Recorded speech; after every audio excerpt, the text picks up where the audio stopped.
really are letting the hair grow out. For 3 years, I'm gonna let it go. Try to make it look like Tarzan length. 3 years. I just wrote it down. 3 years. Like Tarzan. Hey, dude, when if you let it get that long, can I heard people can pull your hair when they tackle you. Yeah, they can. Like legit, like some dude. You remember Troy Polamalu? No. So you should look up Troy Polamalu hair tackle. And it's legit. How do they justify that? Just because, hey, it's on you if you let that shit hang out of your helmet? Yeah, I guess. Yeah. It should be like I don't know. I feel like it should be a flag. I feel like that would make sense. Well, part of it, I guess the justification is that it's blocking your back or your jersey or your shoulders, which are legitimate places to tackle. Yeah, I guess if you have like a shirt hanging out of your jersey, you can use that to tackle too. So I guess it's kind of the same thing. It's just an extension of yourself. Can you can tackle pretty much anyone any way you want, right? I mean, obviously you can't kick them, or you're not supposed to. I know I'm aware of like clipping. Oh my goodness, that's what he was just talking about. That's Troy. Oh my goodness. Hey, what's the etiquette on that? Does he get in trouble? Oh, he doesn't even let. Wow, he's committed. Who tackled him? Who tackled him? Who was that guy? I have no clue. No. Wow. That's amazing.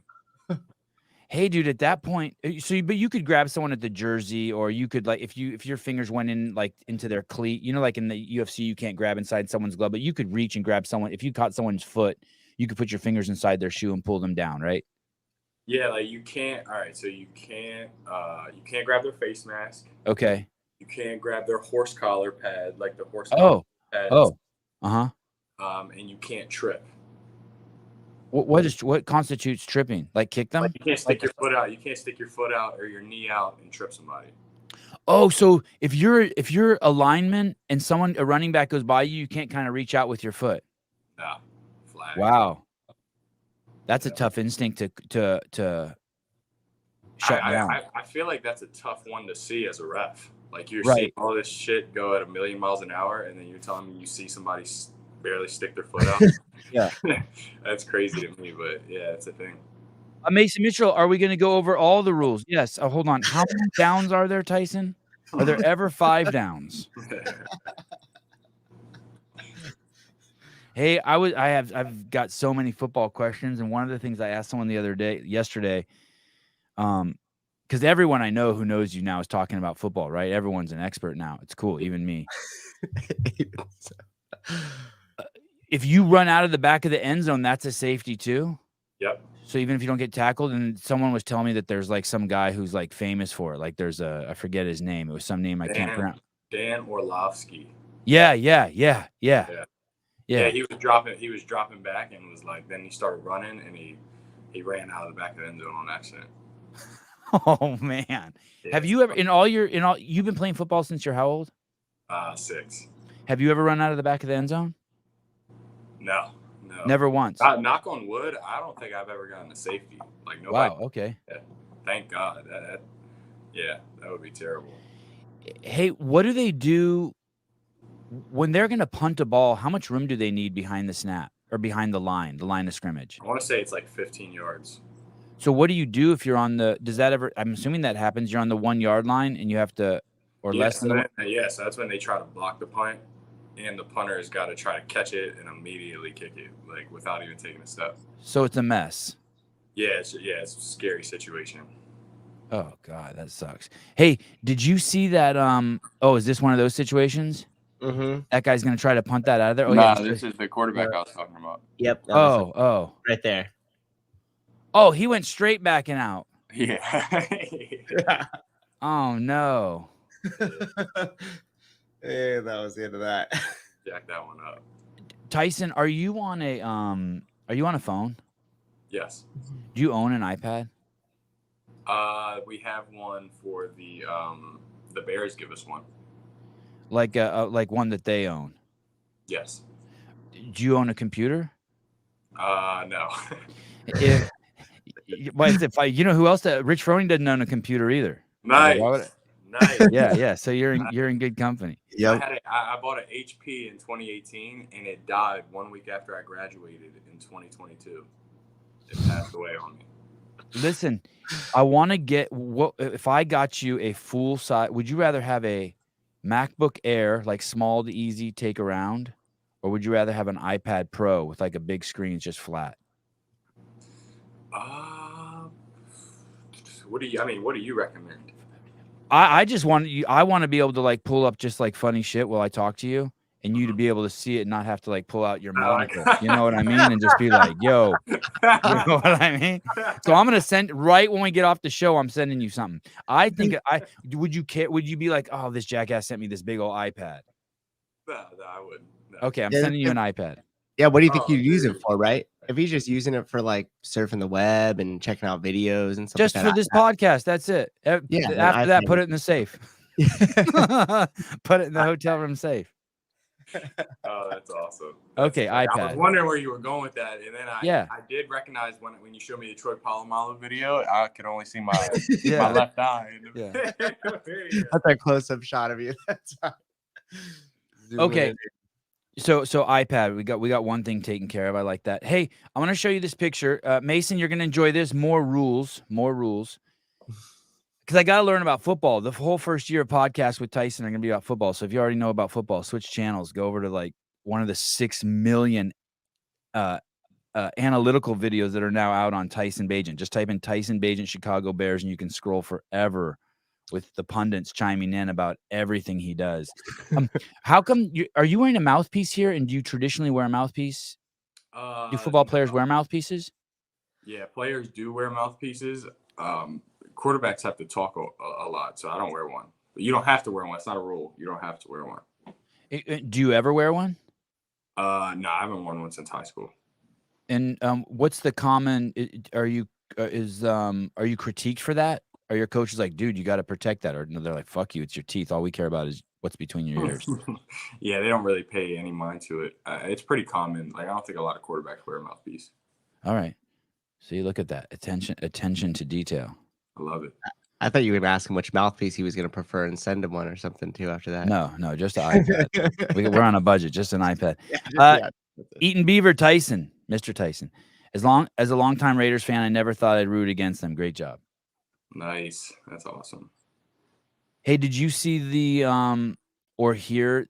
I went and fully researched fluoride for you. Did you hear any of that by any chance? I did. I listened to the whole thing. Yeah, it was great. That was great. Thank you. So basically, it's a consensus. I hate to use that word. Every single person knows that fluoride's a neurotoxin. The people who are for it, the people who are against it. Does it make the enamel on your teeth harder? Yes. Is it 100% conclusive in the 3 largest studies in the world that kids who swallow fluoride over a certain amount have a lower IQ? The studies in China, Russia, and Europe all said the same thing. Yes. Would I put fluoride in my kid's mouth or my mouth ever again after doing the research? You'd have to be nuts. Nice. That's so, beautiful. Yeah. So it does make your tooth harder, but makes your brain really, more mushy. Really, all it is just you just need one little piece of evidence, and then you could just then it doesn't matter what anybody says. Who cares about the enamel if it makes your kids dumber? You know what I mean? Right. That's true. It reduces IQ points, but you got a great grill. Yeah, exactly. Smile. Yeah, I'm good. That's perfect. Yeah. Just taking this picture in here. That's what I was going to say. You just just taking in this take picture. a moment. A little profile. See, that's another thing. You can't see the profile pics, Tyson. You're disadvantaged. Sevon, thank you so much for getting us on the Tyson train early. This has been such an exciting ride. I went alone to a Raiders bar this weekend because I couldn't miss history in the making. Oh, that's awesome. Did you go home alone? I'm going to guess that somebody tried to go home with you. New Tyler Watkins, new show name, pregame it with Bagent.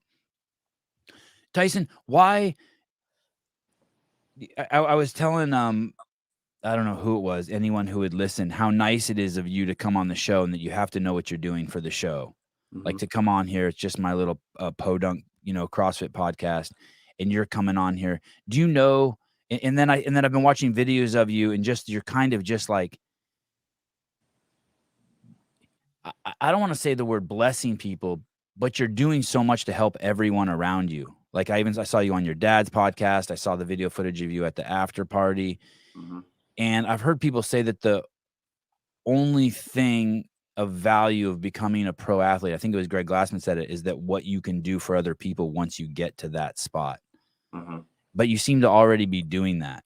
Do you feel that? Like, are you enjoying the kind of the happiness you bring to other people? Or are you aware that you're doing that? I'm noticing more so, yeah, that the happiness definitely, and I feel like a lot of inspiration is coming of it. And I can see it in a lot of my family and friends' face. I can see it in people that reach out online, the ones that I see. Just and then I'm also, inspiring myself right now, just because this is all still so new, and nobody ever knew if it actually would happen.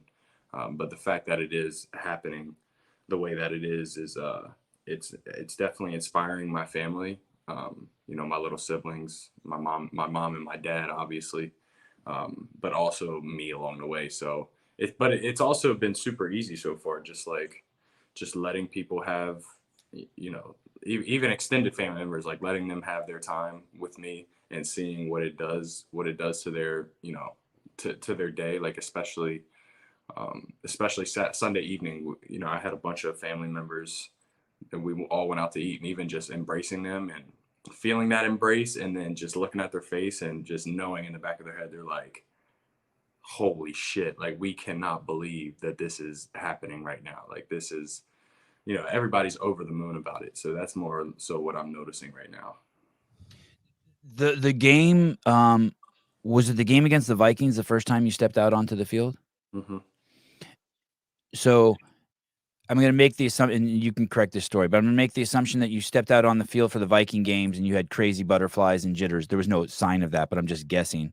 And then you stepped out onto the field against the Raiders and it was significantly muted Mm. because you were able to get that taste already there. Is that true? Or if not, can you walk me through are you glad you got to just play a little piece of a game before your start so you could be like, okay, like that was kind of a demo run?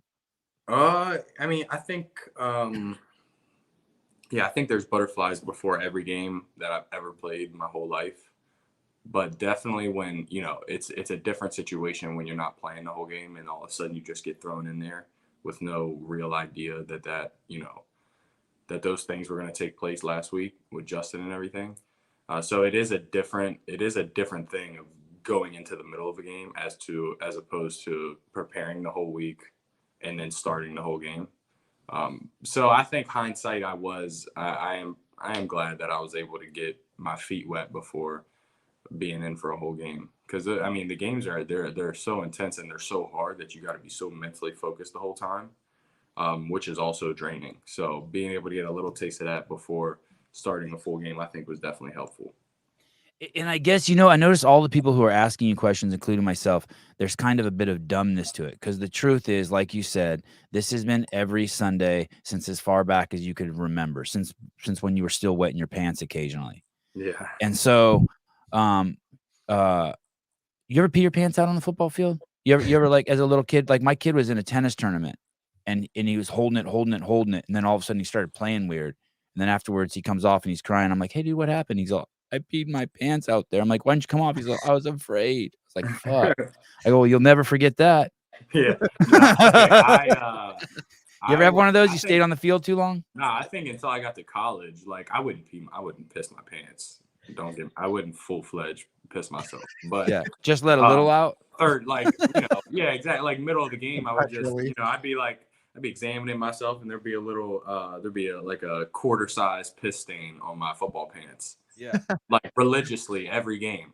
Yeah. And I didn't even know that I didn't even notice that it happened or that I did it or whatever. But I think once I got to college, I was just like, oh man, I'm gonna just make sure that I, take advantage of, uh, when we're in the locker room pregame, and just try to use the bathroom as much as I can so that doesn't happen. And it hasn't happened since, like, I want to say like my freshman year of college. It hasn't happened, but I know what that is. I know what that feels like though. Just like the butterflies, and then, little accidents here and there. But Nah, Dude, full-fledged peeing yourself, I would Yeah. cry too. That'd be super uncomfortable. never, not even like at 5 or 6, you never just let one fly out on the field. You were out there too long. Nah, I I wrestled when I was little, and this lady was leading us through these stretches before we started practice, and I hated wrestling. And so I had to go to the bathroom, and I asked her to go to the bathroom. She was just like, no. And I was young. So then she said, after she said no, I was like already pissed that I was at wrestling practice. And I was just like, shit, all right. And I just pissed my pants. Wow. Did you get out of practice? Yeah. Hey, you know, in the Coliseum this year, you know who Nick Matthews is? Nick Matthew, the CrossFitter? Nick Matthew, I don't. He's the dude who wears the crop top. Anyway, he lifted up like a 300-pound sandbag or 320-pound sandbag, and he said he dropped a rabbit pellet in his pants. Wow. Yeah. Wow. Yeah, crazy, right? Oh my God. Yeah. I'm like, you ever drop a deuce in there? He's like, who told you? I'm like, oh, you did? He goes, at the games this year. I was like, dang. Damn, that's truly pushing it to the limit. That's great. Yeah, little something. Caroline Morris for Tyson content. Also, is he prepared not to be damaged by fame and media like some CrossFit athletes? Do you think about that? Like, do you kind of have like one eye on yourself? Like, hey, be cool. Don't change. Be cool. Yeah. 100%. I'm super conscious about it. I feel like I'm taking a lot of pride in being as normal as possible, and not stepping out of what I normally do, staying in my realm.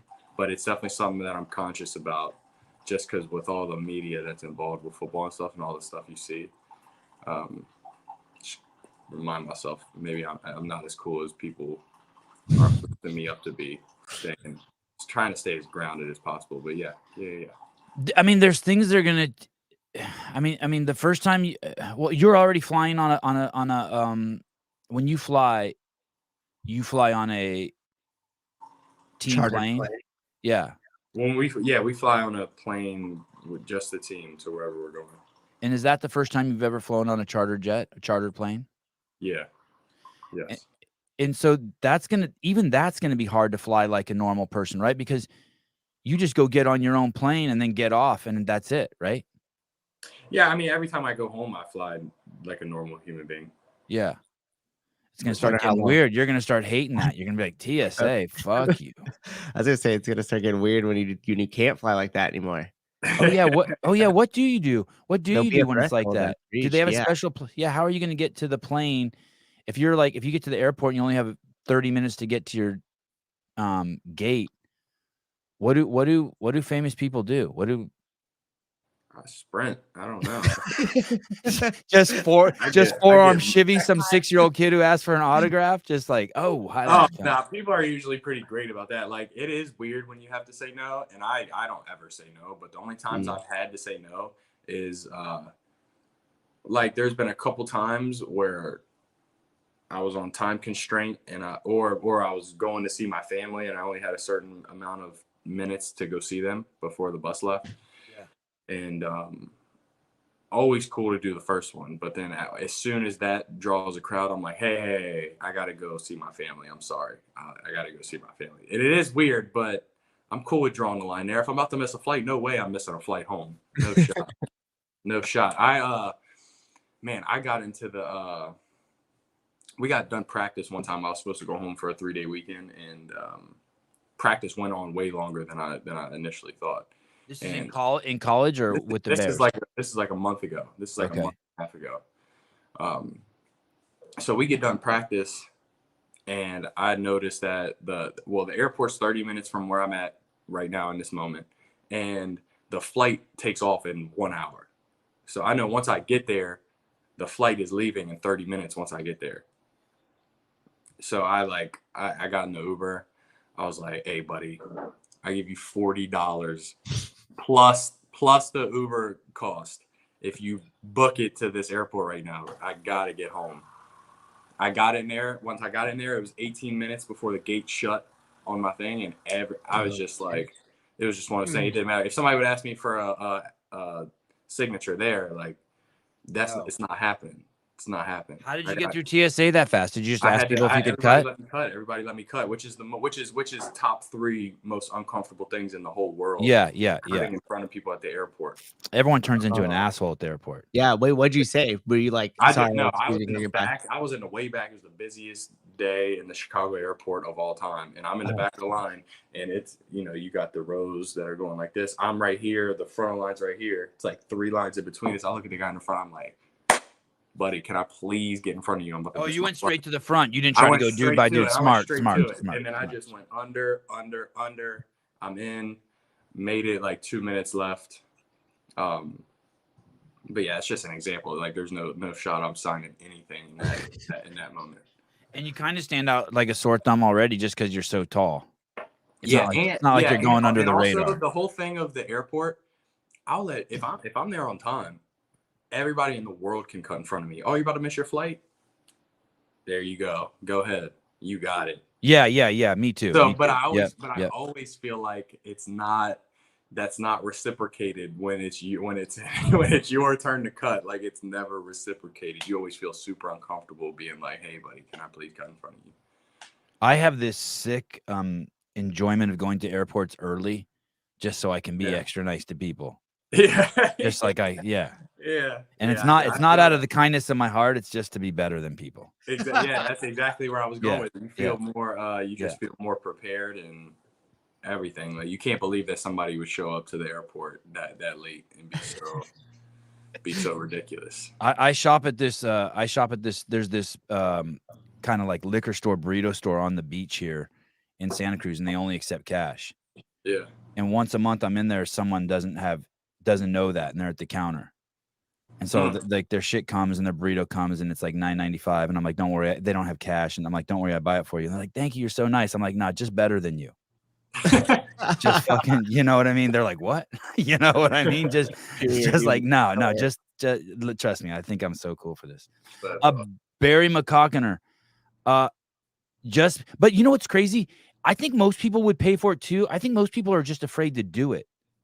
I think people are just afraid to be nice. Yeah. It's like, dude, just be nice. Just be like, dude, I got this for you. It's no big deal. Yeah, $9. Just pay for it. Yeah, it's almost like a pride or ego thing. Like, they just don't. Or there's, I think they don't even want to take that step of like having to complete that task. Right. Or there's like, I feel like a lot of people are just afraid of strangers, even though they shouldn't be. We're at the fucking beach. Everyone's here for the same reason, just to go in the water and chill. Yeah, exactly. Barry McCockiner just bought a Chicago Bears Tyson jersey. Can we send Tyson a CEO branded jockstrap? I meant to ask you about the jockstrap. What is so you come in off the field. Yeah. So what happens? The game finishes, and and you're on the field, your team has the ball. Yeah. And the clock runs out. What happens? Tell me some stuff. Like, do you go say hi do you have a protocol? Wave to the crowd, thank their coach, shake hands with their quarterback, go as fast as you can to the locker room, do an interview. Yeah, like, what are some of the? You just usually talk to the other team, be like, hey, good job. Dab at, give everybody handshakes and tell them they did a good job. But it's chaos, though. It's not like you guys line in a line in high school. There's no organization. Yeah. Like, it's just it's basically like how it would be like a party setting where you're just like saying hi to this person, then this person, then that person, trying to, maybe you just say hello to everybody you want. Then if you're one of the guys that's getting interviewed, somebody usually come grab you and be like, hey, we're doing this here. Who grabs you? Someone from the Chicago Bears organization or someone from the TV station? From the Bears. Okay. And then you go, and then so like this past game, they came and grabbed me, did the interview, went into the locker room, everybody's dancing, celebrating. Then coach gives a speech.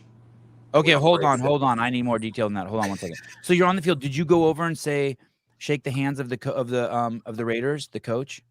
I said hello to the quarterback, and then I was just with my teammates saying good job. Okay. are you supposed to say hi? Are you supposed to go over and thank the coach? You know, like in jiu-jitsu matches, I know my kids don't do it. Unfortunately, I need to get them to do it. But every time you wrestle someone, then win or lose, you come over and shake the hands of the coach. Or in the UFC, you know what I mean? After they fight, both of the head coaches, it is a thing that both head coaches meet at the middle of the field. Okay. And do that. But I think that's all that the head coaches do. They just say hello to each other. Okay. Yeah. I think you should. I mean, who the fuck am I? I think you should add that to your protocol. Go over and shake hands with the coach. Shake hands with the head. You might be working for him next. Yeah. You want to get a little FaceTime with the big dog. Yeah, I've done that. I don't know. I've done it. Oh, You got a phone call. A couple quarterback coaches have came and dapped me up after the game. So that's cool. That's always cool. Yeah. Okay, so then when you go off, and is someone escorting you off so you don't get bombarded by people, or you just take yourself off as you go to the locker room? Yeah, somebody escorts me off. And then what's the first piece of apparel that comes off? Like untie your shoes. I noticed your cup was out in the interview. My cup? Yeah, your cup. You wear a cup? No. Oh, you don't wear a cup? No. You don't wear a cup? Football players don't wear cups? I mean, no, I don't think no, nobody on the Bears does. No shit. Oh, I've never worn one. I'm like, this dude just took his cup straight out. Well, I know. It was Wow. never there to begin with. All right. Nobody wears a cup. All right. Yeah. Seems like a safety hazard. You ever? I agree, but I've never been. It's never happened. Oh, I'm gonna get tore up for this. Fuck, this question's fucked No, up. My college roommate in high school. It happened to him. One of them swelled up to about a softball. Because it got stepped on. It got stepped on. I don't know what happened. It got hit somehow, some way, but it swelled up to a softball. He had to go to the local hospital of the team we were playing. Did they drain it? Did they drain it? I don't know what happened, but that's the only example I can provide is that it has happened before. Is a jock strap and a cup the same thing? Jock strap. Well, it's like the cup fits into the jock strap, yeah. Yeah. Oh, jock strap's like the holder for the cup. It's like the whole stick. Yeah. Oh. I think it's really just baseball's a big. They wear cups. Like, wow. I think most baseball players wear cups. Okay, so when you go in there, is there what comes off first? Like I noticed in your interview, you weren't wearing a shirt and you had a hat on. So clearly, all your pads. What's the first thing that comes off? I would just take my shoes off right away. Yeah, I usually untie my shoes, and then I take my pads off because that's always a hassle. Take my pads off, then. After that, that's when Coach gave the speech, and I was like, I had just taken my pads off. Have you washed your hands or gone to the bathroom or anything at that point? No. Just chaos. Everyone's taking their shit off. Yeah, and everybody's jumping around and dancing, and they haven't taken their cleats off, so I'm not taking mine off. Oh, so you don't get your foot stepped on, right? Yeah, I'm not getting my feet aren't getting jacked up in there. I've seen that happen too. So then once everything settles down a little bit, then I take my cleats off. Then my football pants, then I take everything off, go get in the shower, and then when I come back and get dressed is usually when any interviews or podium stuff happens. And who's in there? Are there like reporters in there like talking to you while you're showering? Like do people like follow you around? And you're like there's everybody. There is a million people in there, and everybody's getting just naked and changed, and yeah, it's crazy. I love it. There's lady reporters in there too. I couldn't believe it the first time it happened. I was like looking around, like, do I get dressed right now? Hey, that's kind of cool. I like the informalness of it all. Still, that like it hasn't. Yeah. You know what I mean? It's just still just like down and dirty. Yeah. But yeah, so that was just something that I noticed a couple first times because even after every practice, they come in our locker room when everybody's changing and stuff and interview the people that they want. And they just act cool. I guess the season reporters just act crazy cool. You just play it off. You just chill. Yeah, it's such a weird job though. Because if they have somebody they want to interview, it'll be like 30 of them go to one locker and they're just fighting for a good spot to get their arm in and get the camera out. Right. Just like wow, I just can't believe that. Dana M. Tyson, did you see your father arm wrestle Andrew Hiller? I didn't see that, but I know that eventually my dad told his buddy to get the arm wrestling table out of there because people were starting to arm wrestle for real. And Yeah. he's always freaked out somebody's gonna hurt their arm. Yeah. Yeah. Because I think what started it was Gary. I think what started it was Gary and Andrew. Yeah. Because I think they both thought that the other one could win. Yeah. Like they both were feeling good about their matchup. I don't think that's cool flying out on someone's hand the first time they've ever arm wrestled. I didn't like Gary. Oh, you didn't think so? He got lessons. Nah, you don't do that to someone the first time. Explained it to him, and he went. The safety part of watching. You got to coach. Gary's like, I've been wrestling my whole life, and then doesn't give him one pointer and fucking leaves him out like this. That's bullshit. I wouldn't do that to someone. That's a dick move. Oh yeah, no, yeah, they went hard. Yeah, but that's the thing, Gary. I think Gary was worried that he might have been. Then lose. Yeah, that's fine. Then lose to him. Nah, not everybody is has got their ego as maintained as you do. I just don't have one. It's been beat up. There it is. Hey, are you crazy competitive? Yeah, I'd say yeah. Like it's unmitigated, unbridled competition. Like, so if I don't know, just you and some random like kid were playing ping pong somewhere, you have to win. Yeah, I'd really try to win. Yeah. Get serious real quick. Yeah, I'd really try to win. Anna Lizgreat. Well, that's an interesting photo. That was a good accent there. Lizgreat. Yeah, Lizgreat. I'm buying my first Bears jersey. Tyson is worthy of my backside. Wow. Especially with that icon photo there. I wonder if that's a fake name. Anna Lizgreat. Anna Liz. You know the names? Yeah, I don't know. One? I don't think so. If it does, it doesn't flow as easy as Barry McCockner. Yeah. It's funny. I'm getting some daily Savonista people today. I've heard you say Barry's name a whole lot. Oh, Barry's a G. In my time watching. What's up with the do you know that the all right, I don't want to get you on a tangent with this or anything. Yeah, do you know the 12 daily dose person? Do you know that person? Oh, fuck. No. All right, so that's just I feel like it's like behind the scenes y'all might know each other and they're providing something for the podcast. No, listen, that dude basically what happened is that dude was just a nemesis in the chat, and it was cool. Occasionally we get someone just a contrarian, just going hard. Yeah. Then it started becoming some pretty hardcore name calling, like just some inappropriate stuff. And then he started telling me in my DMs, hey, I know you're erasing our DMs, so I can't expose you as an asshole. Yeah, this is what I was hearing the other day. And I'm just like, hey, dude, I don't know how to erase anything. I didn't even know how to get my $90,000 out of YouTube for a year. Like, what are you talking about? That's true. Like, I'm fucking a nincompoop. What are you doing? And he's like, well, I'm gonna take screenshots of everything and post them. I'm like, dude, please do post them. Yeah. Let's let the world judge us on our brand. I think it'll help your brand as being a dick and my brand as being cool. Yeah. And then finally, I think he started calling people like really bad names in the chat, so he got tossed to the curb. Yeah. But I would not, if I was anyone out there, I would not communicate with that guy. As soon as someone says that they're taking screenshots of your DMs or texts, or it's like, dude, got to go. Bye-bye. Yeah. All right. Well, yeah. Sweet. All right. Cool. All right. Worthy of my backside is a wild line. Yeah, that's good. That's good. Mr. Clark, has Coach Getsy, how has Coach Getsy, is that the head coach of your team? It's our offensive coordinator. Okay. And that's the dude who was the coach at the Senior Bowl.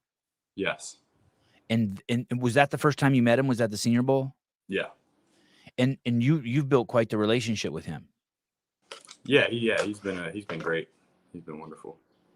How has Coach Getsy's similar NFL journey to you helped you this year, especially in training camp and then leading up to your first start? Was that guy NFL quarterback? Yeah, I think he was for a little bit. Yeah, he was. He was good. He played quarterback at Pitt in Akron, and I think had served a little time in the NFL. But yeah, I mean, I don't know. We don't. It's not even. I mean, that's not something that we sit down and be like, hey man, you know, our stories are similar. You know, he's just kind of doing his job and I'm doing mine, and it's kind of, you know, it's meshed, and I've just been trying to listen to him as much as I can, take whatever I can from him. Was that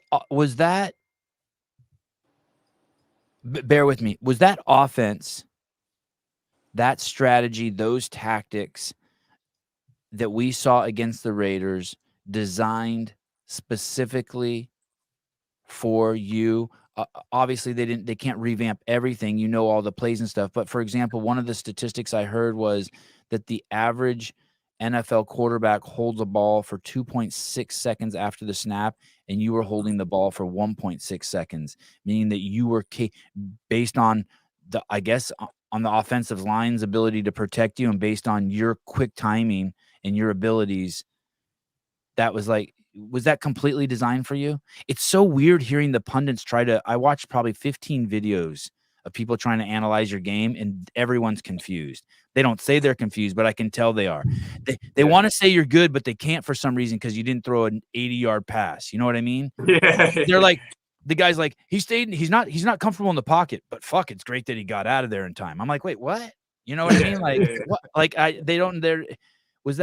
was there anything weird about that game? I mean, I'm trying to learn the football game, but it seems like people are tripping. Like, they don't want to say you were good, but fuck, he did it. Like he's amazing. He's got to come back next week.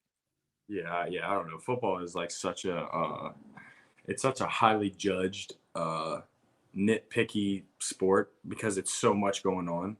Like so much money. Everyone, Tom, Dick, and Harry has a there's YouTube channel talking about it. and there's 11 guys on the field that all are supposed to do the right thing against 11 other dudes that are also trying to do the right thing for their team as well. So it's like you have so many miscues and mess ups. And I've always, I mean, my whole life, I'm like, hey, I don't care if I've got the Great Wall of China blocking for me. Like, I'm getting the ball out quick because it takes the pressure off the line. It makes the D line get lazy and just be like, oh fuck, I mean, we don't have enough time to get back there. Then they start taking plays off, and then you could take your shots downfield. But I mean, as opposed to that, like, you know, we had a nice chunk play called where I almost got sacked and threw it away. But if I would have been a little bit cleaner in the pocket, it'd been a 50-yard strike right down the sideline. And then what do they say? You know what I mean? And that's all just because of a couple miscues on the field. Like, they're saying I can't throw the ball. They're saying I can't throw the ball far or don't want to throw the ball far, when really it all comes down to a couple mishaps by, you know, just because of an anomaly of things that are just going at 1,000,000 miles an hour while the game is being played. So yeah, I don't know. People always people always got a lot to say. Does it feel that fast? Like the play action to you? Like once that ball is snapped, it seems like it's just moving 1,000,000 miles an hour. And I don't even know how the hell you so fast from like, the viewer's point of view. Everything's so fast. And like when you were saying you have to be so on, I'm kind of like visualizing myself in that position. I'm like, how are you keeping track of everybody who's moving on the field, the people that are moving at you, and still trying to get the job done? Like, does time slow down for you, or is that happening in real time just as quickly as we watch it? I mean, it is happening in real time, but also it's like, I don't know. I think that, like, because there's a lot of quarterbacks in the league that I think can verbally express exactly, like, and I can to an extent, but they can really, like, hey, you know, the defense is doing this, which means this person's going to be here, this, that, bang, and then this person's going to be here. I've just played so much that I've seen everything kind of happen, and how it usually how all the pieces unfold at the end once I get, like, you know, the first look or two at the beginning of the play, which I think is when everybody asks me why I've been successful. It's just like I've had 1,000,000 snaps at quarterback. Like, I've literally probably 1,000,000 snaps at quarterback from games being played to practice. Like, I've just been a starter for so long that I feel like I'm just able to react. And then it also comes down to just knowing what we're doing. So, like, being so in tune with what we're doing that it doesn't matter. I'm just going through exactly what I need to do and knowing where everybody's at. So I'm just reacting off of what they do. But Yeah. it is hard because they're fast and they're smart. Like they're where they're supposed to be. So it's a lot of anticipation and just a lot of head work involved with each game. The dudes are smart. The guys who make it, it's not enough to be good. You got to be smart. No, that's why it's so amazing, because you have to be just as smart as you are amazing. So it's just a locker room full of really fucking smart guys who are really physically capable. Exactly. Yeah, exactly. You know, I bet you if someone did the math, dude, I bet you the way that sport looks is the longer each play goes, the more severe injuries there are. And the fact that you are letting the ball go at 33% faster than the average NFL quarterback, I bet you there's a significant reduction in chance of injury. There's gotta be, dude, because the injuries, the weirdest shit must be happening at the end of plays. The longer a play goes. Yeah, I think you see a lot of O linemen get rolled up on from behind, like with their ankles or knees. And like if you like correlating that to a quarterback being in the pocket, if you're standing in the pocket for a long time, which obviously these things happen no matter what. And I'm not one that this can't happen to, obviously, but a quarterback gets sacked and he gets whipped around or thrown around, or they start twisting around, they fall into another person who's doing their job. Like they're just the other O-line's just blocking this guy fine. But then the guy on the other side let his guy go. He sacks me. All of a sudden, me and him just fall right into the back of the other dude's knee or ankle and just whip right into it. And then that's how you get some catastrophic, nasty stuff happen. Like slingshot it into a dude. Exactly. Yeah. That's just not paying attention. And it's not a pretty scene. But that also can happen at any given moment. So, dude, the tax on your iPad's almost paid for. Your new iPad. Been a Bears fan for 25 years. Drew Kubicek. Drewy. Been a Bears fan for 25 years.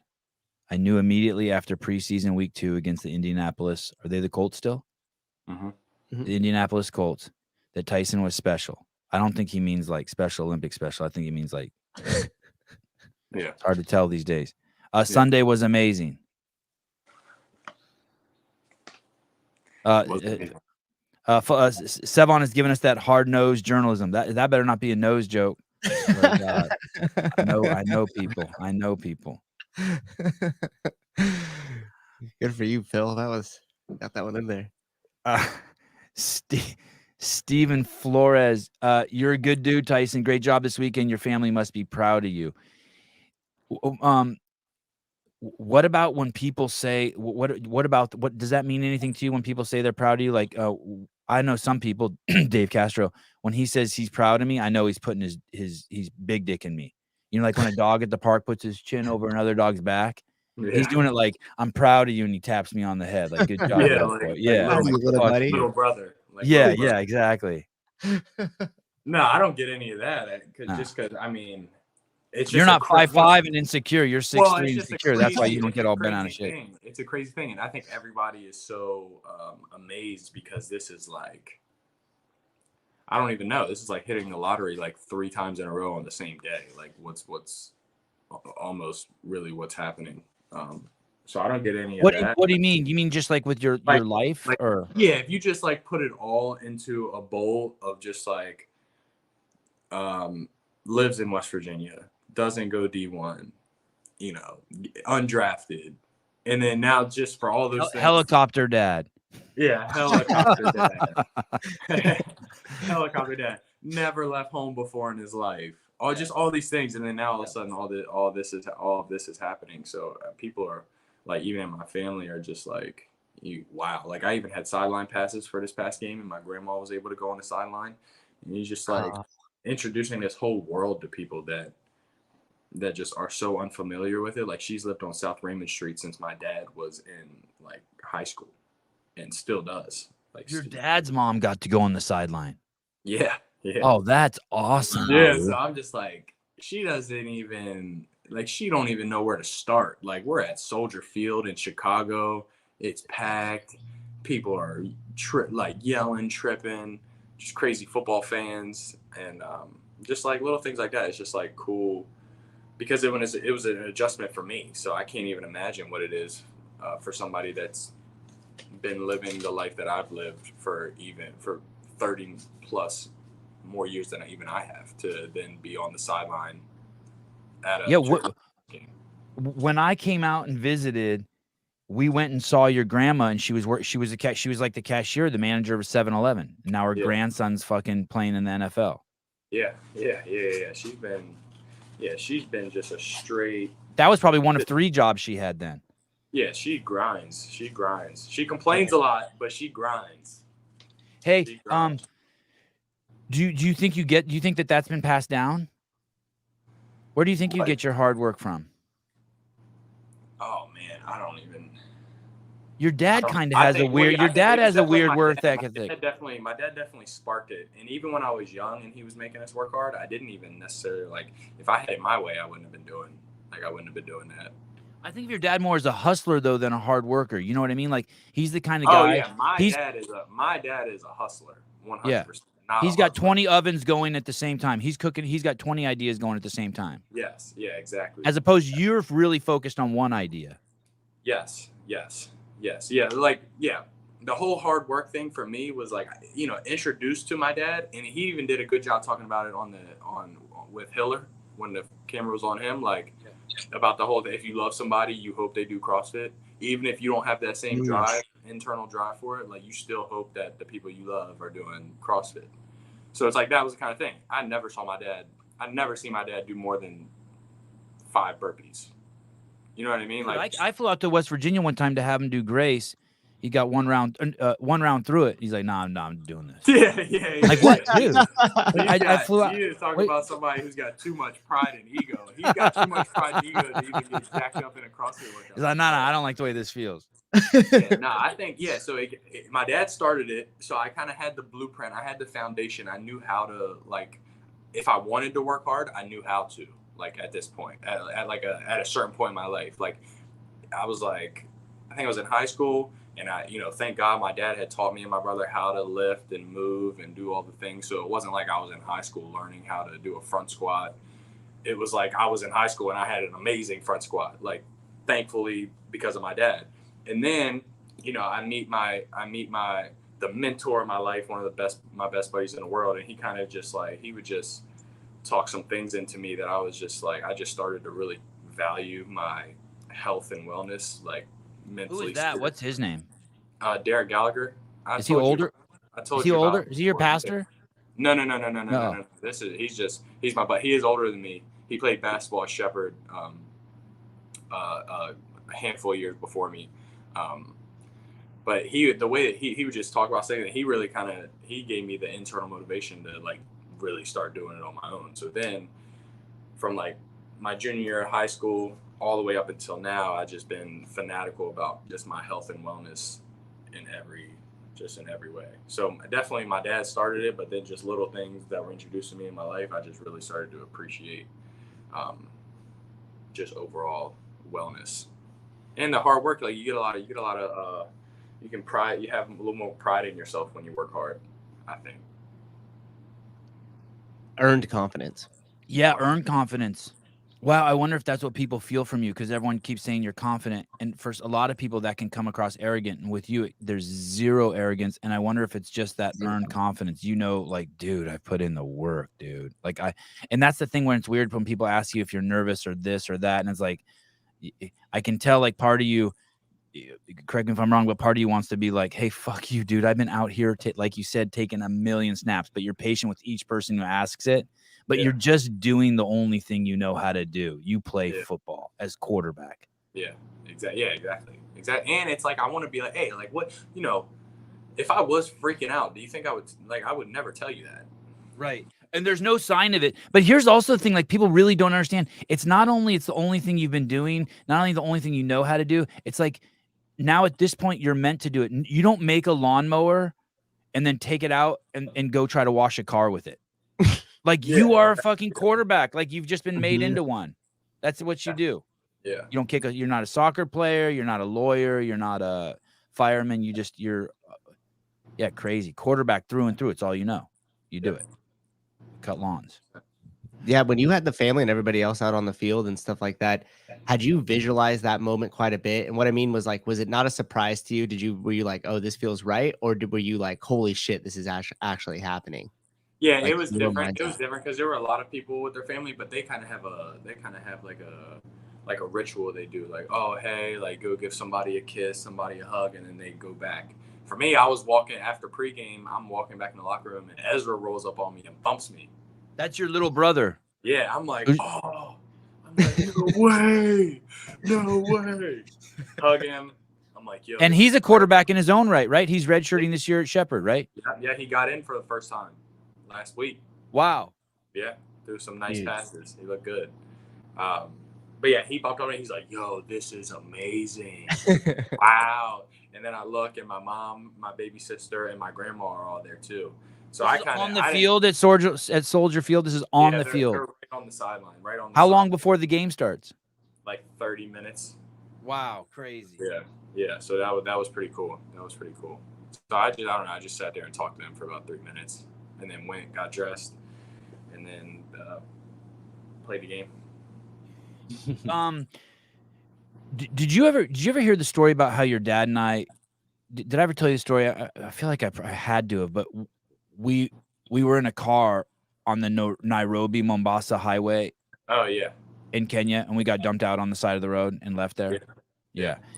And in that moment, I always knew your dad was a mega alpha, and I knew he was he's a leader of the highest level. Everywhere he goes, he thinks he could be leading whoever's, like, he probably thinks he could be the head coach of the Chicago Bears. I know he can. I'm not even saying that joking around.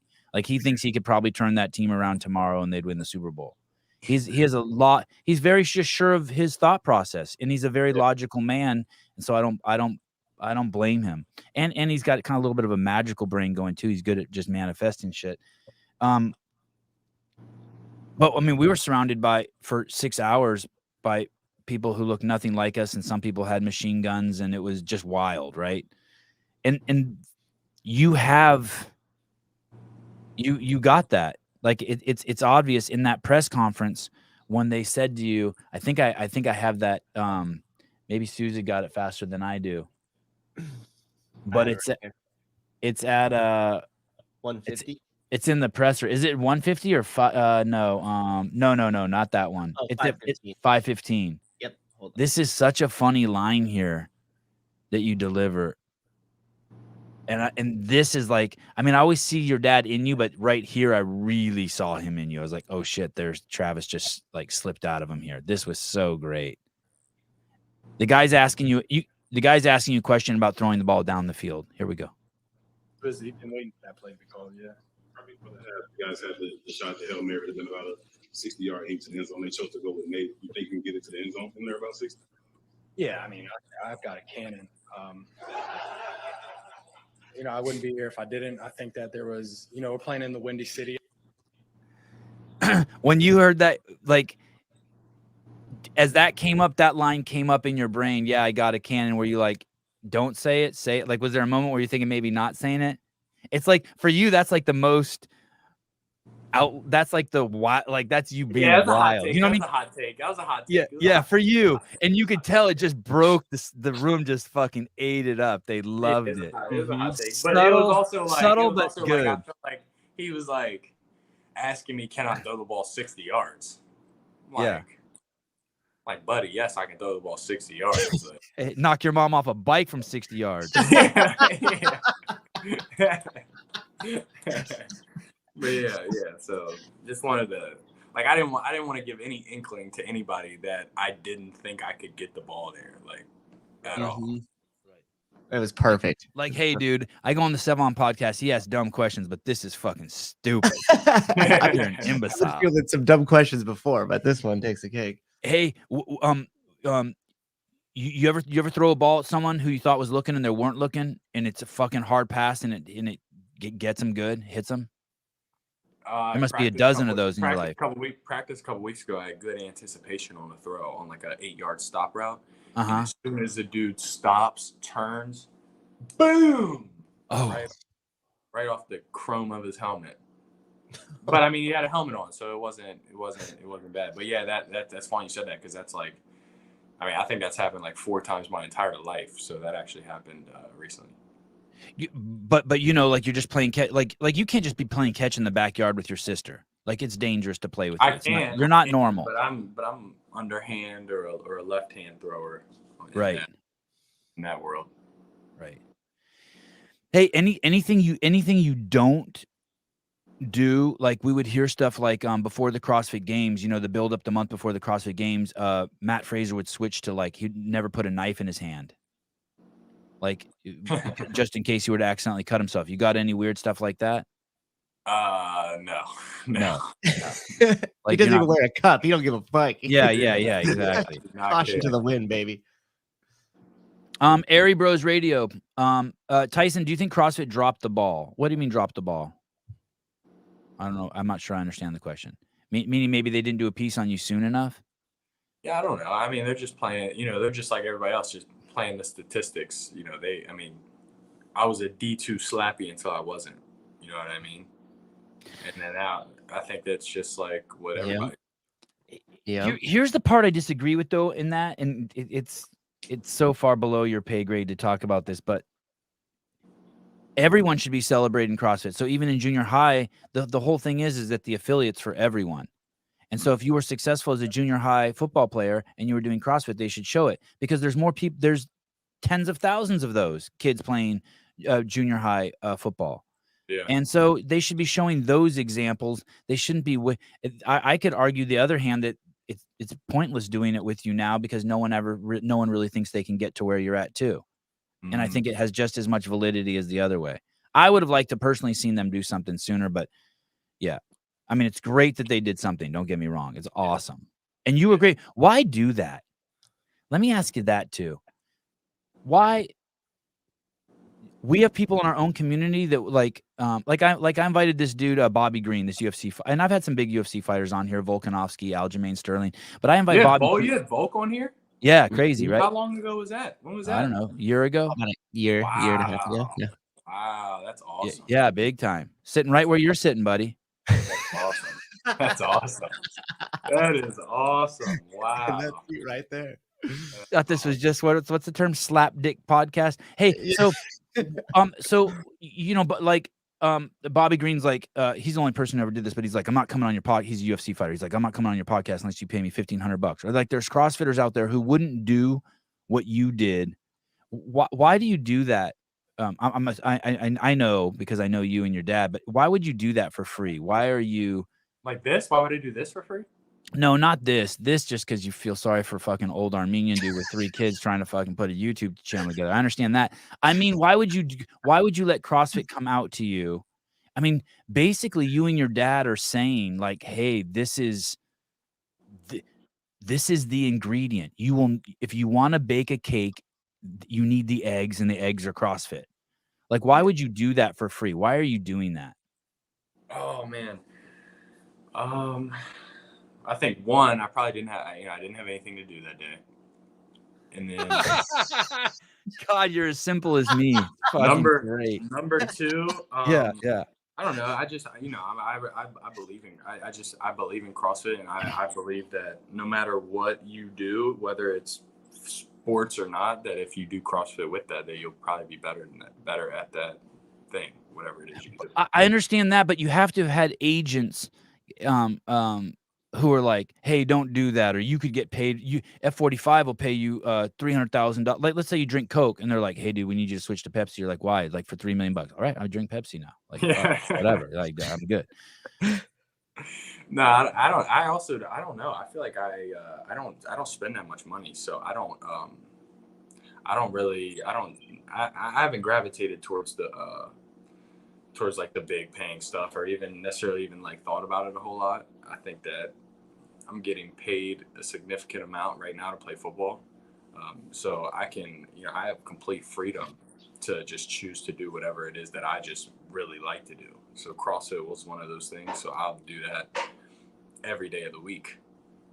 So for you, you're still in just being true to yourself mode. Staying with my conviction. I told you this. Yeah. What does that mean, your conviction?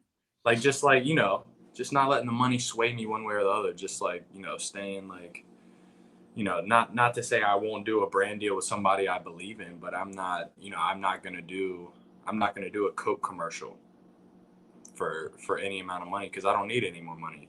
If I Oh would God, your dad, you just fucked up, dude. Your dad's gonna be so pissed. I mean, Listen. I just wouldn't. Just because, once again, the whole health realm that I've gone into since from through college, of just like understanding sugar and what sugar is, like that's just something like I would just be like, no, I'm not doing that. I will not. I'm not going to help them boost their product, because I think that's a detriment. But if I was broke if I loved money, I would probably do that. But I don't love money, and I believe in what I believe in. So like it doesn't do me any good to say yes to those things. How old are you? 23. Damn, dude, crazy. Do you want kids? Yeah. You like a lot of kids, you think? I mean, I don't know, a normal amount. Dude, yeah, you're from West Virginia. What's normal? 6? I'm thinking like, 4 wives. Yeah, 4 wives, 9 children. like two to four, like a normal amount. Do you do any? What do you do do you do any like other? Do you do shooting, or do you own guns? Do you go shooting, or do you do bow hunting, or like what do you do in you play? Some of the guys play Catan. I'm trying to get into I'm trying to get into hunting. I'm probably going to do that in the off season with one of my buddies or one of my uncles. But you think you'd be able to kill? You'd be able to do that, kill an animal, and walk yeah. watch him take. I think it's it's more of like a spiritual thing, to instead of going to the grocery store and buying the meat. I think that, do it in that sense. I do see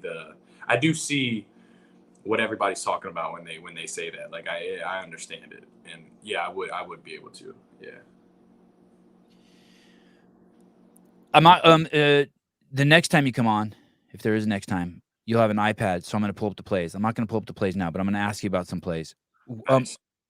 When there's a play where you, I guess maybe Susie could bring it up for the people at home. They could see it. Mhm. It's in the very bottom of the notes. It's Tyson every offensive start for 7 weeks.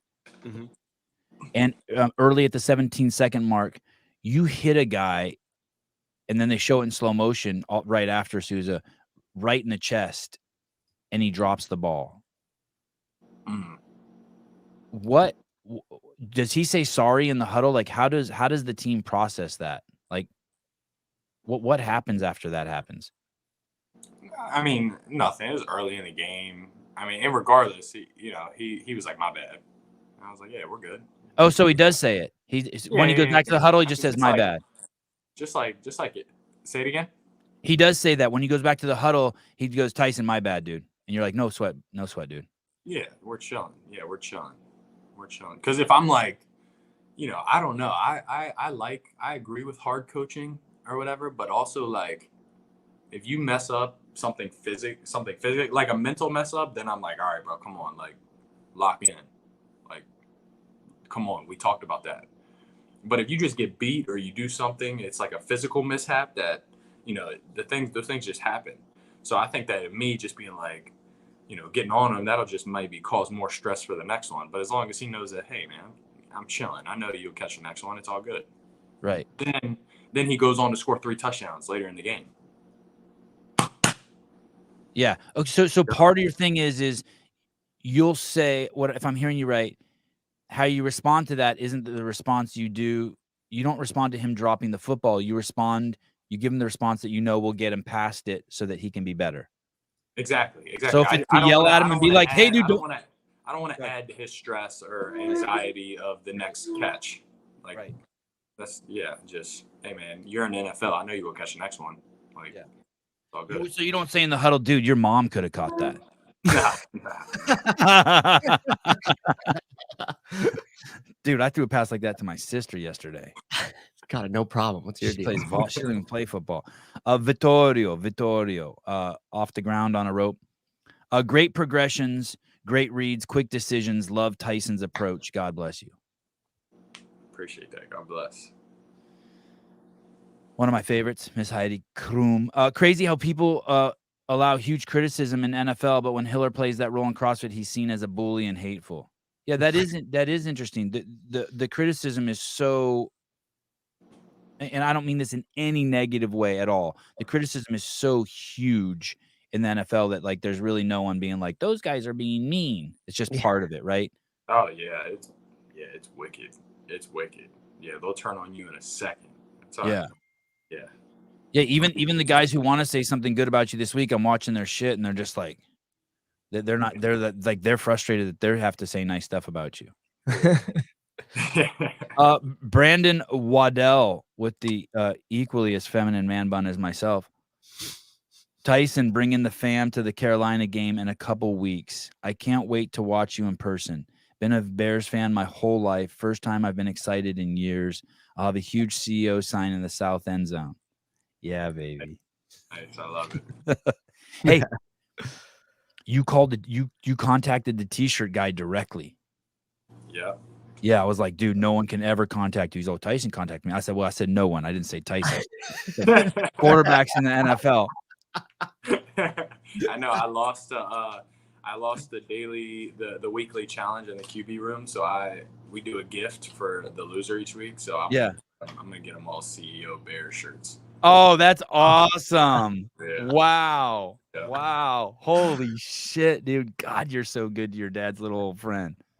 Look at you. Hey, what did you lose? It's like a weekly competition.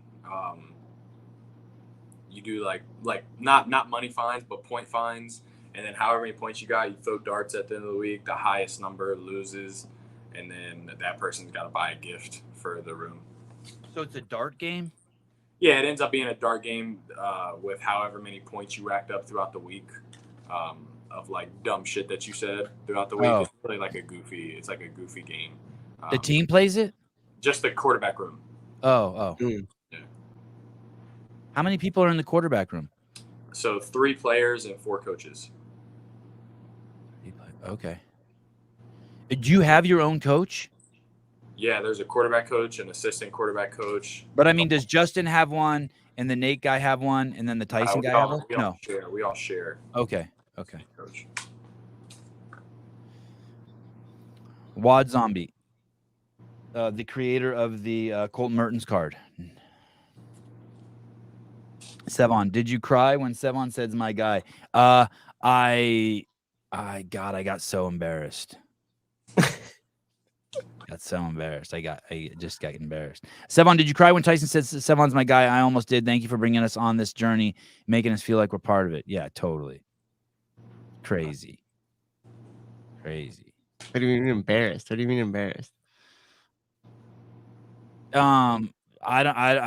know. I don't want him being having to have me in his, like, he's doing. I want his lens to be clean and that me not be anywhere in it.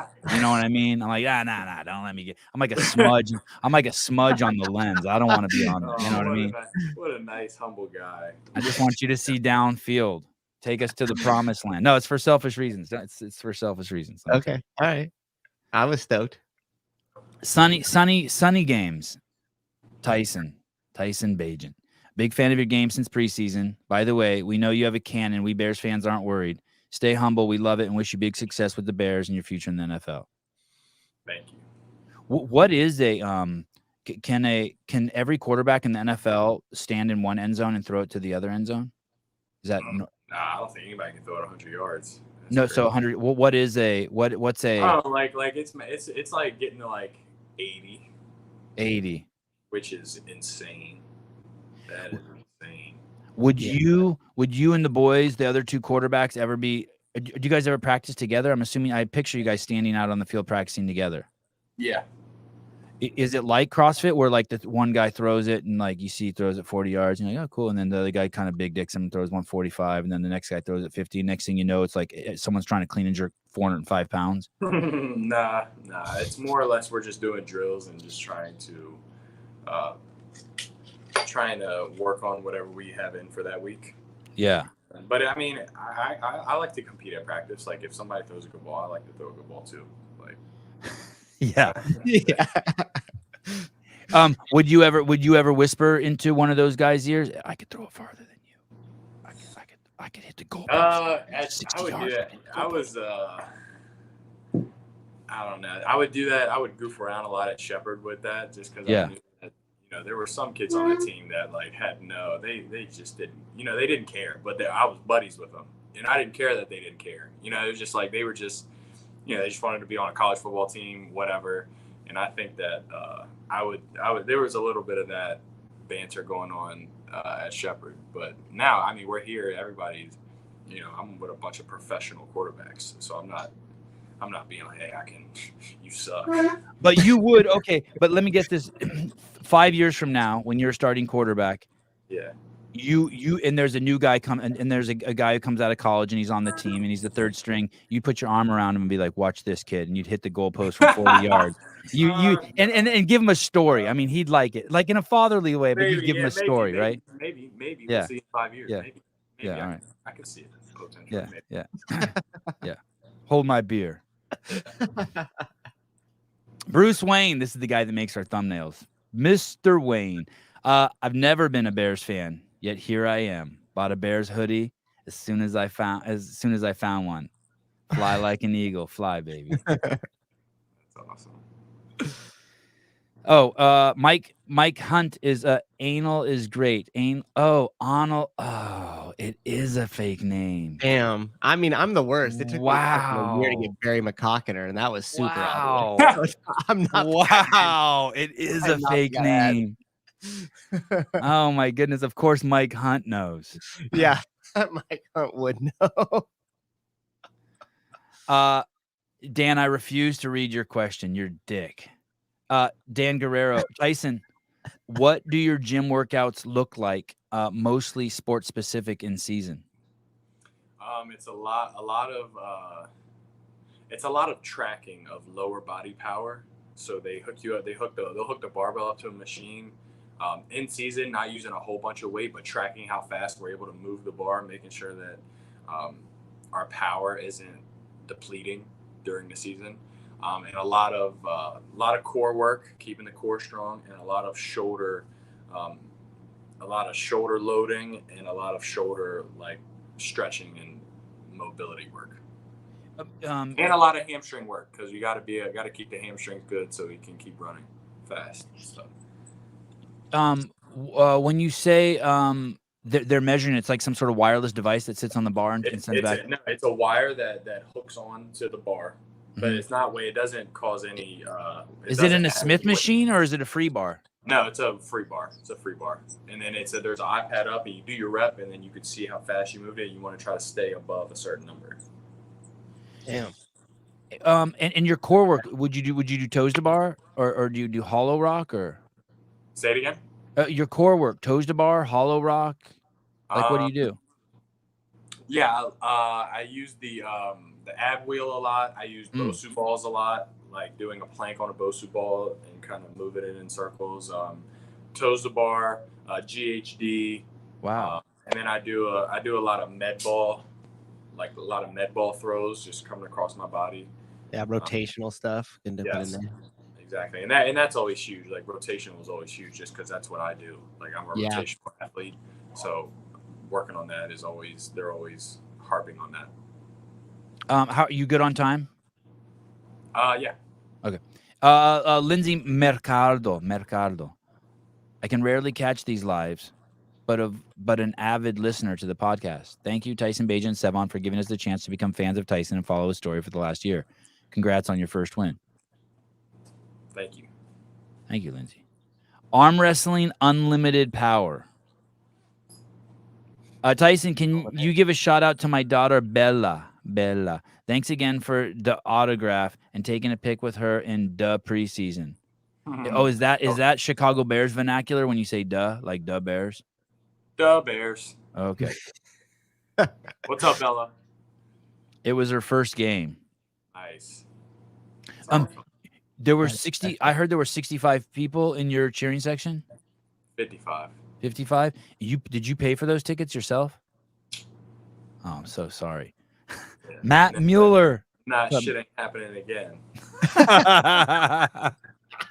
Maybe I do. Maybe I do like money a little bit. Yeah, get that Coke commercial lined up. Want to I keep don't all need of you it. guys going. If I don't need it coming in, I sure as hell don't need it going out. Um, uh, sorry to bother you. I want to offer you a promotion for your channel. I Yeah, can we bring got you it. more. I can bring you more followers than even your current guest, Tyson Bagent, can. Tyson, you're out, buddy. This random Twitch person is it? Fucking Twitch spammer when Tyson Bagent's on. Oh My my god! goodness. Hey guys, I gotta run to the fire department. Tyson, thank you so much, brother, for coming on and watching your stories. Incredible, dude. Catch you next time. Matt, Train you're the those man. firemen Great good. to see you. Great to see you, Matt. Great to see you, dude. I'm so glad I got to make this. All right, buddy. Take it See easy. ya. Good luck. Good luck. I'll be watching. Thank you. Bye, Zebon. Later, buddy. Thank you. Mammary Hole. Nice QB sneak, young man. How did it feel to get hugged by Crosby? Is that one of the defensive dudes? Yeah. He was the really good player on their team. It was cool. He was a good player. We were definitely aware of where he was at all the time. So it was Oh, it's awesome. like that? They can have a dude that's so good, like you're like, hey, we need to know where this dude's at. Yeah. There's levels to the game like that. There's like just crazy There's standouts. still a difference. Yeah, there still is a difference. Like, but it's like not as much. But occasionally you're like, oh shit, hey, that dude's good. What position does he play? D-line. Yeah, and when you D-line is defensive line, those are the dudes who basically they're the giant dudes who line up near the center and try to just bulldoze their way in. Yeah. What's the biggest dude on your team? We have we got a dude named Roy. He's probably 6'7", 365. Wow. Yeah, amazing. Are there 400 guys in the NFL? 400-pound guys in the NFL? I don't know about 400. That's a bit much. They can't move as well, but they do get up there. Have you seen this NBA player that's got the 7? Wimbayana, whatever his name is. Yeah, have you seen that? Yeah, it's weird to look at. It's hypnotizing. I think about his ankles and knees a lot, actually, whenever I see him playing. 8-foot wingspan. Yeah, it's insane. What is your wing? You're 6'3"? I don't know what mine is. What is 73 inches? That would be 6'1". 73 inches is 6'1", so that means it's probably, I think it's 75. I think is what it was at the combine. 75. Okay, so, and that's what it should be. That's if you're proportioned perfectly. It's the same as your height. Yeah. Ask about Maggie. I don't know who Maggie is. That's my that's my girlfriend. Oh, all right. Yeah. Ask about Maggie. That's hilarious. Do you know who that is? Who's that? This person? Yeah. No. Oh.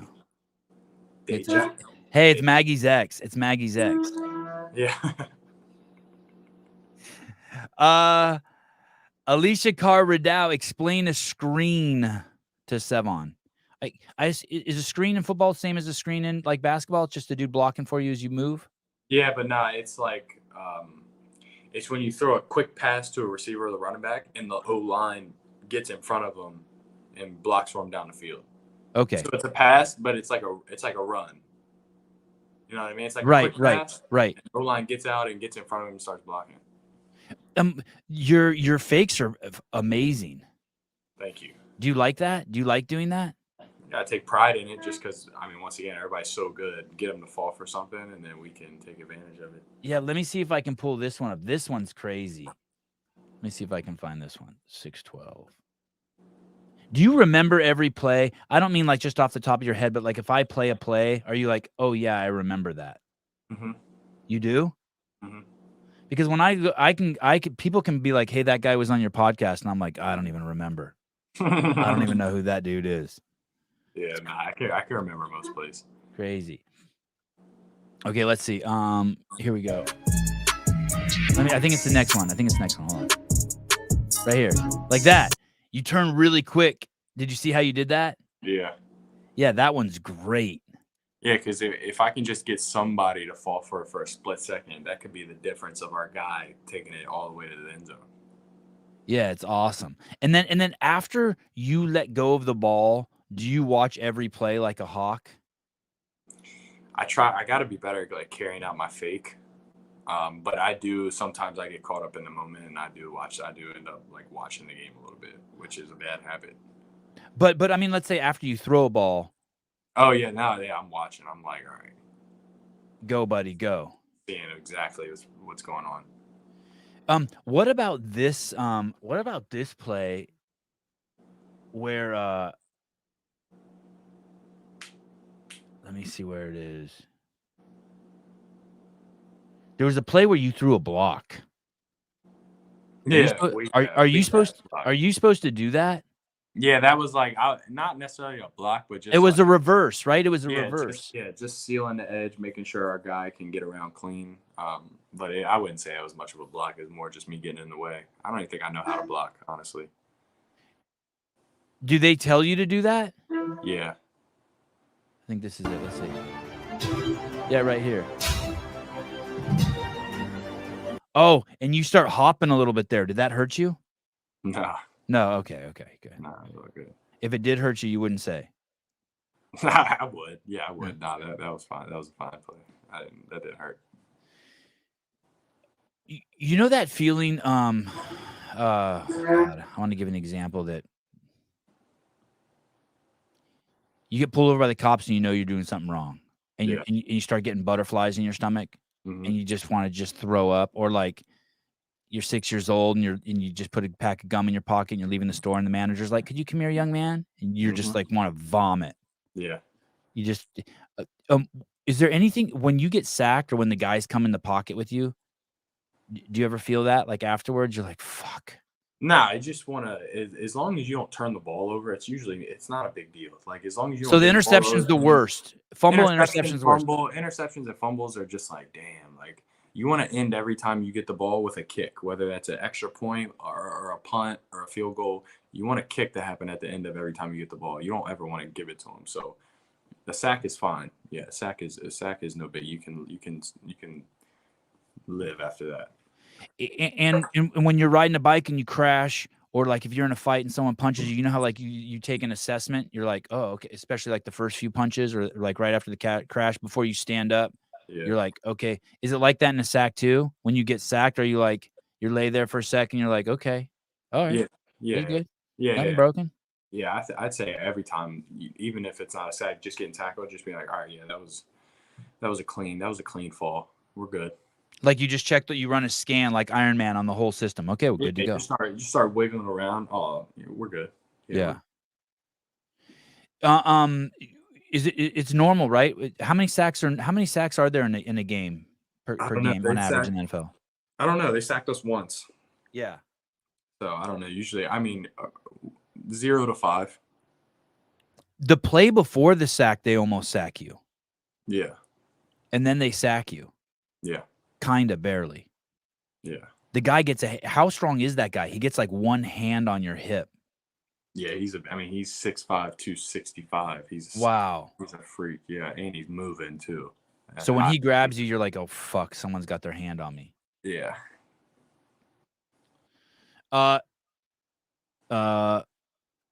Trena. Thanks for what you're doing for the affiliates. Bagent jersey is in the mail. Nice. Yeah, that's cool. Get with the programming. How has Justin Fields been supporting you? That's the starting quarterback, right? Yeah, he's been great. He helped me out a lot this week, so I definitely appreciated that. But he's been good. Good spirits, just waiting for the swelling on his thumb to go down. But he was great. He was wonderful. So he's there on the field. He doesn't stay home. He comes out there and like tells you stuff. Yeah, every day at practice, meetings, and the game. Yeah, helping me out. Eric Weiss, Tyson, awesome to watch your journey. Can you flash that cannon a bit more this weekend so you can get more points for my fantasy team? I hate fantasy. Oh, good. Me too. Why don't you like it? Oh, I don't not like it. I just think it's funny when I think even a buddy of mine from way back in the day was like, "Hey man, what do you think you'll do this week?" I just wanted to know. And that was the last time that he was my buddy.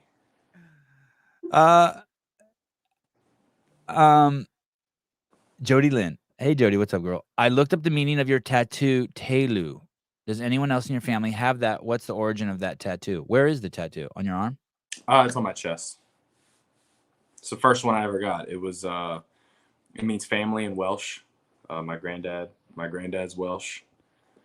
So I got it kind of just, because I'm a big family guy. I'm Welsh. I've got Welsh in me as well. So it was just kind of a tattoo, a family-based tattoo.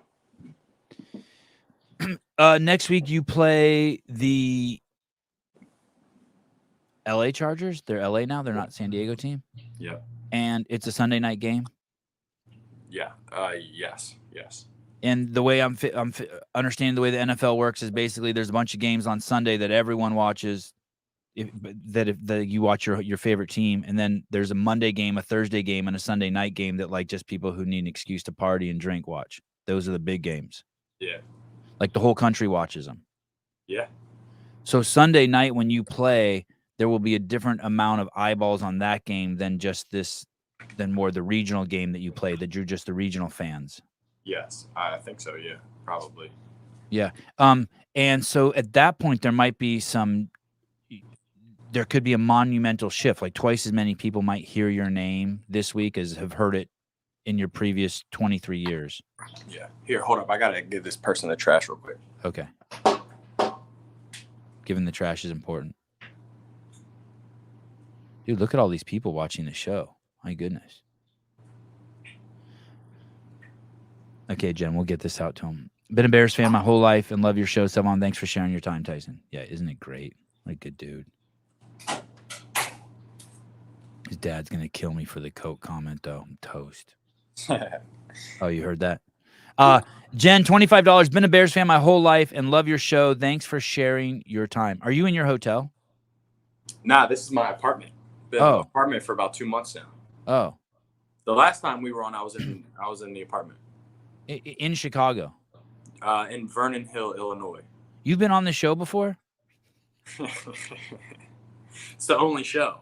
It's the only show. Do you think you don't think about that at all? You're just keeping that all at bay, just another football game. Yeah, I have it. Yeah, you have to. I have to. I mean, it's so hard. Like these games are so hard. Like because it's not just playing football. You're like playing chess while you're playing football. It's a crazy thing.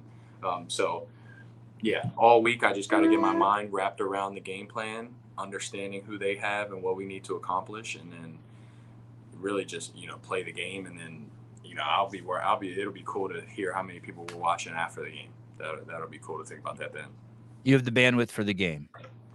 Yeah. Tell me about this thing called an audible. Tell me what it is, and like, do you call it? Yeah, tell me what that is. So usually you get 2 plays in the huddle, and so I say the 2 plays in your helmet. Like someone says 2 plays to you. Okay. Yeah. So if they give us a certain look, then we'll audible, and that audible will just be like, anytime you see me, hey, can. They know we're throwing the first play in the trash, and we're going to the next play, and then we run the next play. So everyone on the team hears both plays. Yeah. In the huddle. So they tell you both plays. There's a primary play and a backup play. Yeah. So if there's an audible, if there's a switch of plays, you don't call it. It's already been called. Exactly. But there's also times where, like, hey, we get a play call, and now all of a sudden they're showing that they're going to blitz everybody.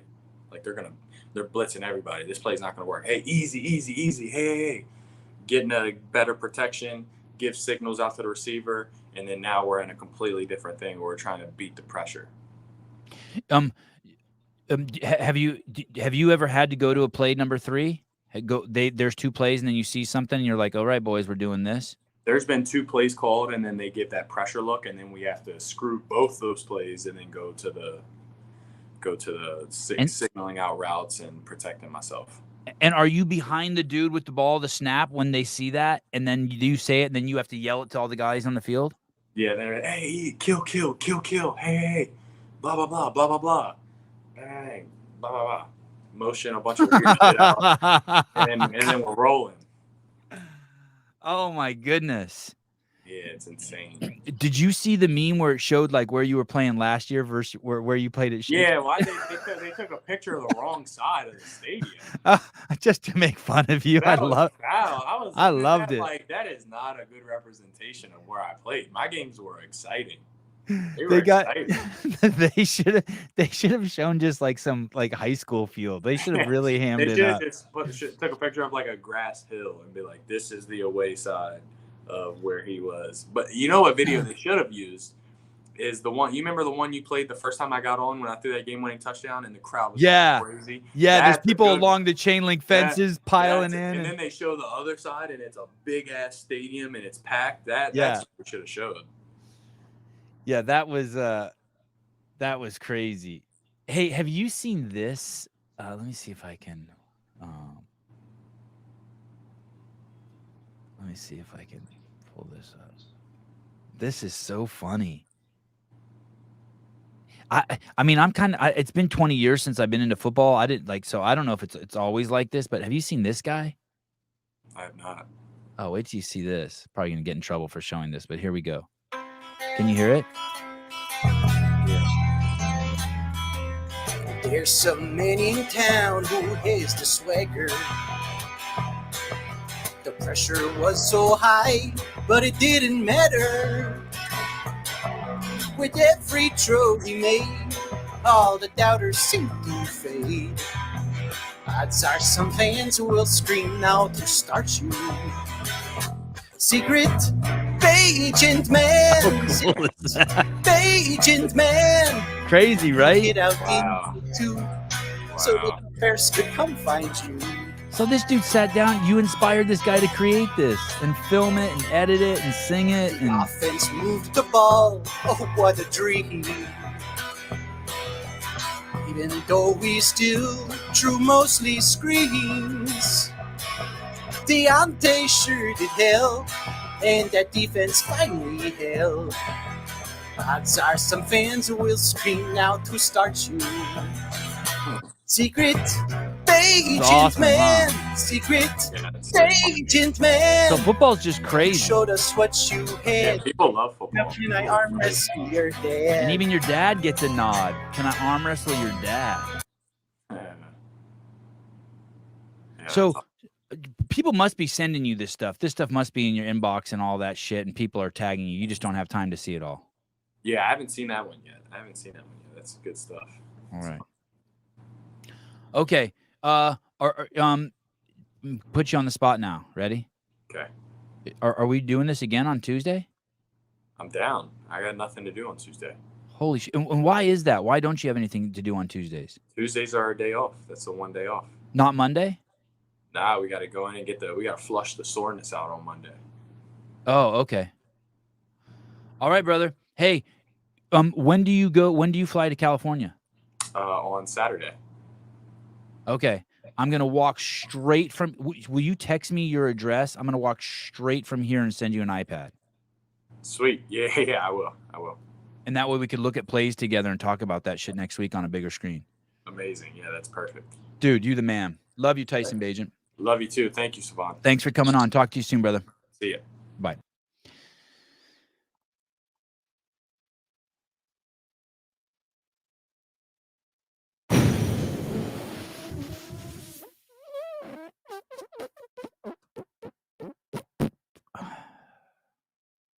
What do they do to flush the soreness out? They extract the poison.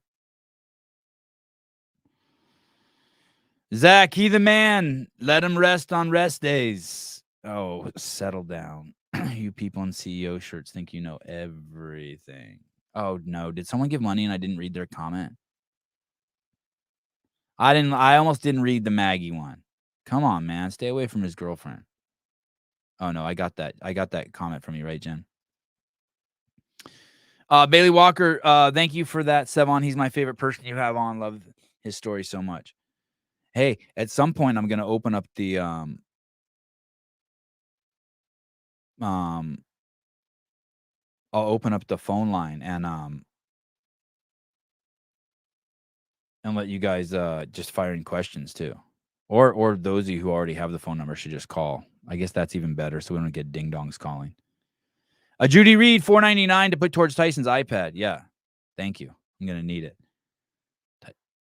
Susan's going to be like, dude, you buying this dude a $2,400 iPad? Dude, he needs an iPad.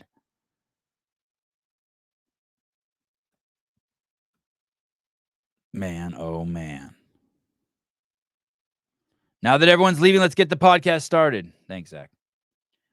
We got a big one tonight. I'm gonna go to the skateboard. I'm gonna go to the skate park right now with the boys. Eric Wise, Sevon, the Sevon podcast to the moon, no plan B. Yeah, it's cool, right? It's crazy. Crazy. Game recognized game. The whole conviction thing and just how true he is to himself without being a fucking radical nut job like me. I nothing but respect for the dude. He's so cool. We're gonna see this thing. We're gonna see this thing blossom. This thing's gonna blossom right before our eyes. Yeah, hell yeah, I want you ding dongs calling. I love you guys, Heidi. You guys are the crew. That we're gonna watch this thing blossom right before our eyes. It's gonna be really, really amazing the access he's gonna give us. And as long as we treat him like a loved one, he's gonna let us watch it. Like we're gonna see flowers and we're gonna see fruit on the tree and we're gonna see the seasons when the leaves come off the tree. He's gonna let us see the shit. It's gonna be nuts. We're gonna have a front row seat to high powered, eminently capable young man explode onto some scene. And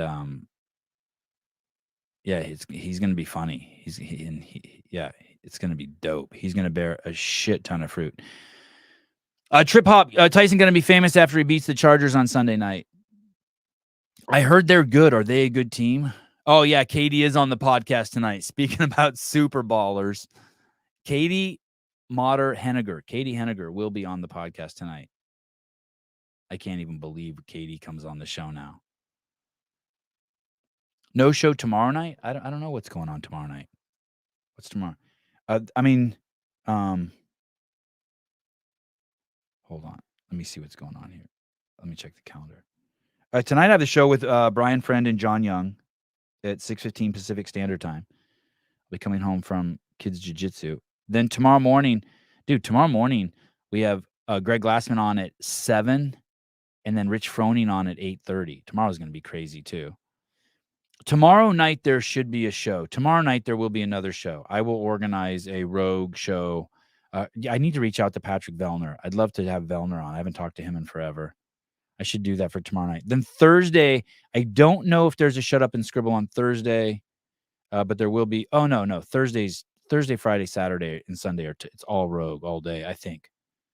You know what's crazy though is Sunday. The game is 6-hour drive from me, and a dear friend of mine is also friends with the owners of the Chargers, and Tyson will be there, and Travis will be there, and so like part of me is like, fuck, maybe I should just abandon the podcast on Sunday and go down there to the game. Patrick Clark, thank you. This is what I was curious about. Patrick Clark, Chargers have two of the best defensive linemen in the National Football League, Joey Bosa and Khalil Mack. It'll be a great test for Bagent and give him an idea where he's at as a pro.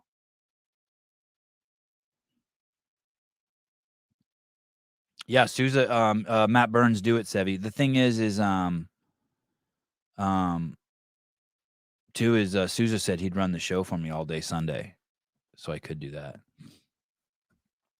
Man, I had so many cool clips pulled up, but I don't want to make him watch that shit on his phone.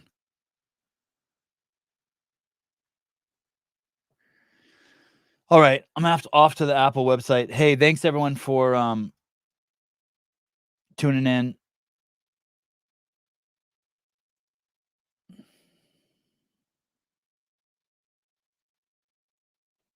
And I'll see you guys this evening. Bye-bye.